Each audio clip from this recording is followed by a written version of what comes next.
Quelques éléments de réponse. En commençant par l'intervention de M. Baha hier, qui s'est inquiété concernant les projets du secteur qui ne sont pas lancés. Et je dois dire que pour les 4 hôpitaux, 60 lits, 3, les études sont achevées.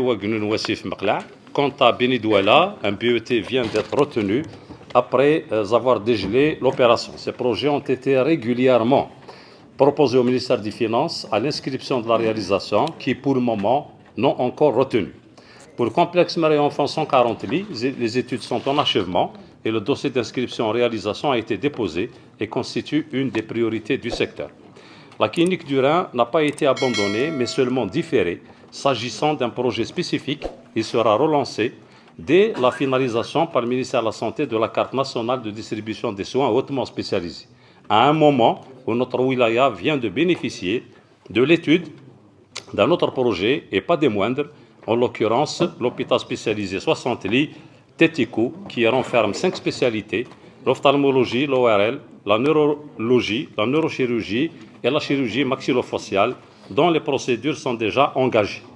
Quant au projet structurant du CHU 500 lits, à ce stade et à mon niveau, je n'ai aucune information nouvelle à communiquer.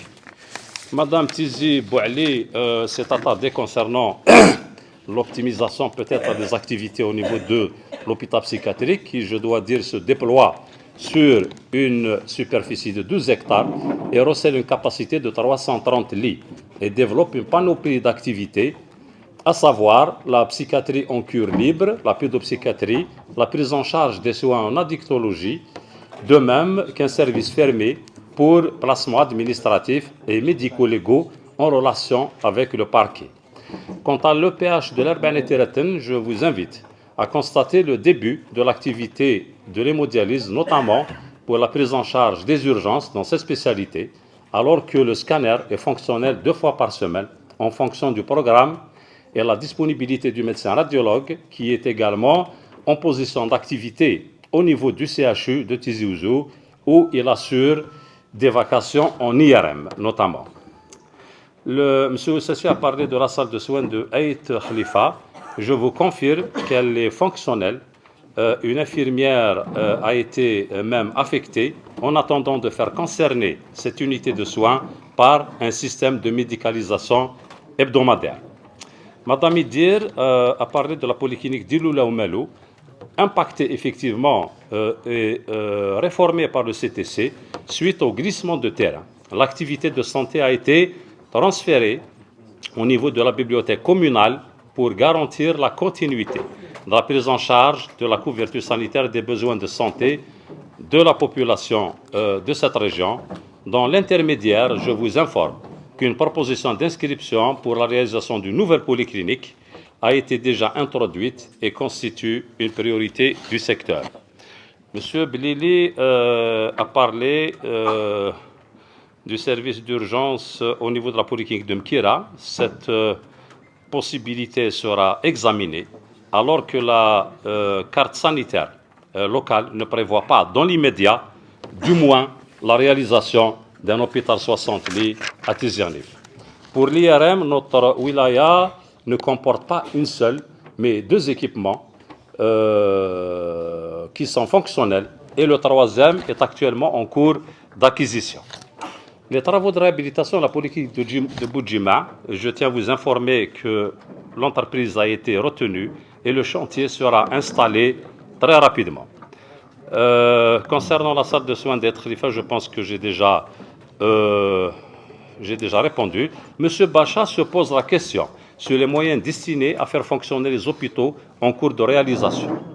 Je voudrais répondre qu'une planification a été mise en place au niveau de la DSP qui permette d'appréhender l'étape exploitation de ces infrastructures, notamment avec une démarche d'anticipation pour se projeter particulièrement en matière de ressources humaines. Monsieur le Président de la Commission Santé, dans son intervention, l'Assemblée a à brosser et dresser un tableau afférent au programme de réhabilitation des structures de santé, peu reluisant par rapport à l'état d'avancement des différents programmes.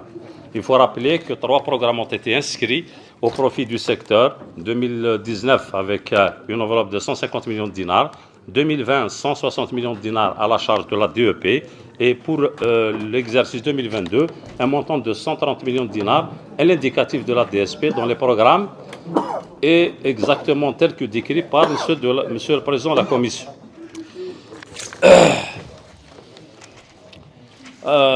Pour ce qui est de l'alimentation des 6 polycliniques de l'EPSP de l'Urban-Tireton, donc cette action donc, a été prise en charge et elle a intégré un des programmes que je viens de citer. Monsieur Kamour, concernant la polyclinique de Dramizan, je vous confirme que le projet est désormais relancé et une entreprise vient d'être retenue pour le parachèvement de la polyclinique pour un montant de 220 millions de dinars et un délai de 10 mois. Pour l'UHS Feren Hanafi, je crois que j'ai déjà répondu, et au risque de me répéter, l'hôpital de Ouaddaïssi jouit d'une attention particulière au regard effectivement de son état de délabrement. Cet établissement bénéficie de 2 programmes, 15 millions de dinars, 30 millions de dinars pour sa réhabilitation, 60 millions de dinars pour la réalisation d'un mur d'enceinte, nonobstant un programme géré par la DEP dont les travaux sont actuellement en cours. Je réclame quelques mois pour que cet établissement change de visage. Je vous remercie.